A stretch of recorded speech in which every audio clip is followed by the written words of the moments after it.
m'appelle François Xavier.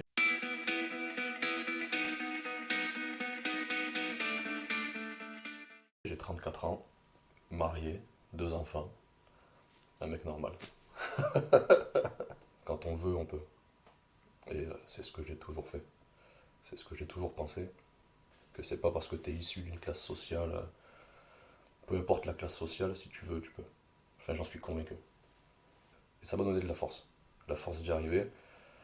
Ça m'a fait prendre conscience de ce que j'avais, prendre conscience surtout de ce que j'avais pas, et ça m'a surtout fait prendre conscience de ce que je voulais, ce que j'avais besoin.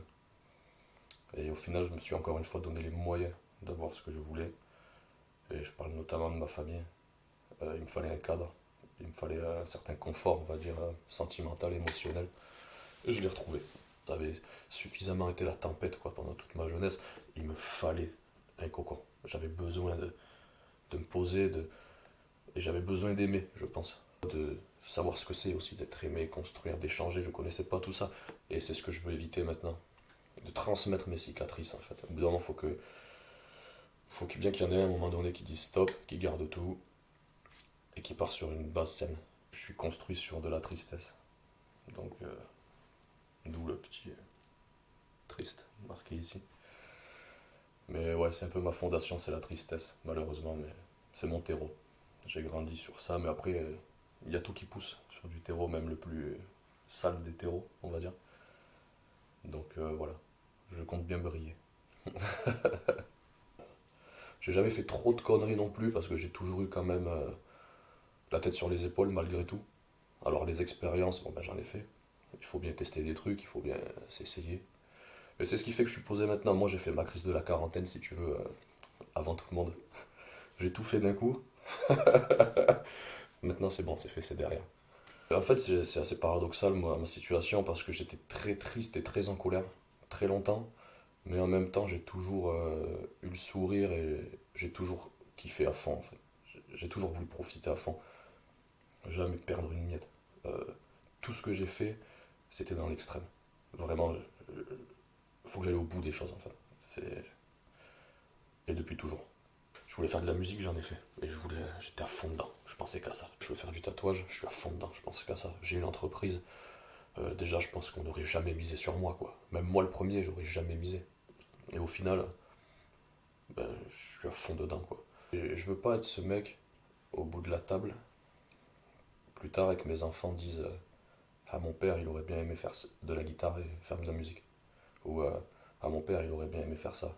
Bon, je veux pas être ce mec. Je veux pas être le mec qui aurait aimé faire ça. Moi, je suis celui qui fait. Et je suis celui dont mes enfants diront il voulait faire de la guitare, il voulait faire de la musique, il l'a fait. C'est l'exigence.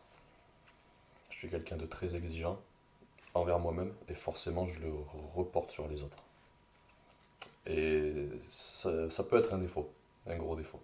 Je suis trop franc et j'ai peut-être pas les formes. À des moments, j'ai le fond mais pas la forme. Moi, je sais où je veux aller, mais bon, ça pareil, ça s'ajuste, ça s'apprend, on fait une fois le con, on fait deux fois le con, puis on comprend. Même si ben, la fermer, c'est laisser l'autre aller dans le mur quelque part. Mais des fois, les gens ont besoin de se heurter à un mur, il faut l'accepter en fait. Et tu peux pas tout résoudre. Mais après, je suis quand même dans la communication. Ouais. Je dis à mes amis que je les aime. Je dis à ma famille que je les aime. J'ai aucune honte à ça. Je dirais l'exigence aussi. Parce que ça me pousse à moi déjà. Et mes proches, tout ça, je les pousse à optimiser leur capacité un maximum. Donc c'est à double tranchant, mais ça reste aussi l'exigence. Je dirais que c'est le jugement. Ça me procure de la peine. Le décès de mon père. Ça, c'est un truc, ça me poursuivra toute ma vie, et puis j'aurai toujours du mal à en parler. Et après, moi, j'ai quelque chose de très spécial, tout ce qui touche aux enfants, en général. Tout ce qui touche à l'enfance, en fait, c'est très difficile. Mais même jouer un film avec un gamin qui est pas bien, je m'identifie, quoi. J'ai tout de suite l'alarme. Un enfant qui perd dans un film, dans un truc, je vois un fait divers concernant un gamin, ça me touche parce que je ramène tout à moi. J'ai l'impression que toute cette souffrance, elle m'appartient, si tu veux. Et, euh, et ouais, c'est très dur. Et ça, je m'en remettrai jamais de toute façon. J'ai été condamné d'entrée. Mes enfants, ma famille. La vie, franchement, je suis très heureux. Euh, j'ai la chance de pouvoir dire que je suis quelqu'un d'heureux. Et je suis conscient de la chance que j'ai de pouvoir dire ça à 34 ans. M'épanouir tout simplement, ça me procure de la joie, mon métier me procure de la joie, mes amis, ouais, il y a plein de trucs qui me procurent de la joie. Énormément de choses. Je crois que je suis un passionné de tout. Je peux regarder un documentaire sur comment on fabrique une clé à molette pendant 2 heures, ça va me fasciner. Euh, non mais c'est con mais c'est vrai.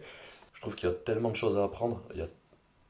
Je pars du principe qu'on a qu'une vie, on n'a qu'une seule chance, quoi. Il faut que je sache un maximum de choses. Je suis, euh, je suis passionné par le savoir. Je veux tout savoir. Je ne saurai jamais tout. Partant de ce principe-là, je ne peux qu'apprendre. Apprendre et apprendre et apprendre. Après, mes premières passions sont la musique. J'ai toujours adoré la musique. Écrire. Je- Mais là, c'est aussi un besoin, quoi. C'était d'exorciser certaines choses, de mettre sur papier certaines idées, de les concrétiser, de par les mots. Et après, bon, je présume que ça se voit un peu, mais le tatouage, hein, je suis passionné de tatouage. Et d'art en général, hein, après, mais le tatouage, ça a été ça depuis que je suis tout petit, c'était le métier de mes rêves en plus de ça, enfin, je voulais faire ça. Je pense qu'on se fait tatouer parce qu'on a une histoire à raconter, un besoin de se l'ancrer, euh, même si des fois c'est purement esthétique, hein. Je pense qu'il y a un contrôle de soi et il y a un contrôle de l'image. On arrive au monde avec un corps, on grandit avec ce corps, on doit s'adapter à ce corps, on l'a pas choisi. Mais je pense que le fait qu'on se rende compte qu'on peut se donner un aspect, mais choisi, je pense qu'il y a un côté psychologique comme ça, de contrôle de soi. On lie le corps et l'esprit. Le tatouage fait pont entre ce qu'on est et ce qu'on véhicule, l'image qu'on véhicule. Parce qu'au final, ce qu'on se tatoue, c'est déjà en nous. Donc il y a déjà un côté définitif. En fait, on met juste en image quelque chose. Mais il est déjà là. Et si on en vient à se le faire tatouer, c'est que ça fait longtemps qu'il est là et qu'il veut sortir, justement. Après, il y a le côté thérapeutique. Ça reste un aspect très fort de ce métier. On met des mots sur quelque chose, on s'inflige un mal quelque part avec ça, hein, parce qu'il faut pas se mentir. Et énormément de gens te diront que ça fait mal sur le coup. Or, plus ou moins en fonction des gens, tout le monde est différent face à la douleur, en fonction de la zone, mais il y en a beaucoup qui diront qu'ils apprécient. Parce que c'est une manière, ça a toujours existé de toute façon. Les populations tribales, ça a toujours existé. Le côté rituel, malgré tout, même si on a harmoniser ça avec la société dans laquelle on vit, donc voilà, mais il y a toujours ce côté rituel, et ça, il est ancré au plus profond de nous, en fait. Il y a un côté primaire, et moi, j'aime cet aspect du métier. Et ouais, je suis passionné de tatouage, ouais. Mais la musique, ça reste mon premier amour. Je suis très vite parti, moi, dans le rap, parce que bah, l'effet de mode, déjà, j'étais jeune, il y a eu cet effet rap dans les années 2000, 90, c'était un petit peu ce que tout le monde écoutait, donc bon, j'ai été porté par la vague. Puis après, sur le rap français, il y avait vraiment quelque chose. Il y avait vraiment un message. Et j'ai toujours aimé les musiques anglo-saxonnes, mais j'affectionne quand même les musiques françaises parce que je pars du principe que quand on fait de la musique, on a la chance de véhiculer un message et il faut que le plus grand nombre puisse comprendre ce message. Et on est en France, donc c'est pour ça que quand je faisais de la musique, on s'est forcé d'écrire en français. À un moment, la musique métal, rock and roll aussi. Mais là, c'était plus. En fait, j'écoute de tout, je suis très éclectique. Je trouvais dans le métal une certaine colère et une certaine dépassement de soi. C'est une musique assez criarde, je peux comprendre que les gens n'apprécient pas. Mais malgré tout, avec des messages profonds, c'est très bien écrit, très technique. Ou le rock'n'roll en général hein, aussi. Puis après, je me suis assez vite, de par une rencontre, il s'appelait Jacques, que je salue si un jour il regarde ça. Et lui, il m'a ouvert à plein de choses. C'était une personne qui faisait de la guitare. Donc déjà, lui, il m'a offert ma première guitare. Il m'a un petit peu ouvert à tout ce qui est musique, Bob Dylan, les musiques un peu folk, un peu plus posées en fait. Et à travers la musique, j'ai appris, parce que j'ai toujours voulu faire une musique simple. Je suis persuadé que c'est comme la vie, la musique, avec beaucoup de choses simples, on fait quelque chose de très complexe au fond. Mais ouais, la musique, ça m'a fait prendre conscience de la simplicité des choses dans leur complexité. Je pense que j'ai un mental de... Je suis un guerrier quand même. mais au sens où je me laisse pas abattre, quoi. J'ai été vachement impulsif pendant longtemps. Je le suis encore à des moments, mais j'essaie de prendre les choses avec recul quand même et de réfléchir. C'est encore un peu compliqué à des moments, et des fois, de toute façon, on a tous nos démons, et des fois ils refont surface, mais je me pose avec le temps. Et puis je pense que j'ai les mots. Quand on sait mettre les mots sur quelque chose, on a compris du coup. Et quand on a compris, on est apaisé. J'arrive à analyser, donc c'est une de mes forces, je pense. L'analyse, et je décrypte un peu tout, j'en tire le meilleur, et ça fait avancer en fait. Et puis accepter, quoi, accepter que la vie elle est pas toute rose et que des fois il y aura des. Donc c'est une force, je pense, l'acceptation. T'acceptes et tu te bats quand même. Ouais. J'apprécie l'enthousiasme. C'est quelque chose qui me tient à cœur. Et si je ressens pas d'enthousiasme, j'ai l'impression que la personne elle s'en fout en fait. Alors que non, il y en a qui gardent, il y en a qui. Euh, Mais parce que moi je suis enthousiaste. C'est comme ça que je m'exprime. Je suis content, tu vas le savoir, quoi. La franchise, ça c'est vachement important. Mais ouais, j'aime bien l'enthousiasme, ouais, j'aime bien entourer de gens enthousiastes parce que on n'a qu'une vie, on kiffe quoi. Et puis voir quelqu'un d'enthousiaste, c'est voir quelqu'un heureux. Donc au final, ça fait du bien de voir quelqu'un d'heureux. Ça se transmet. Courte portée, c'est ma famille, mes enfants, ma femme. Après, il y a les amis, le cercle proche. Tout ça, c'est très, très, très important.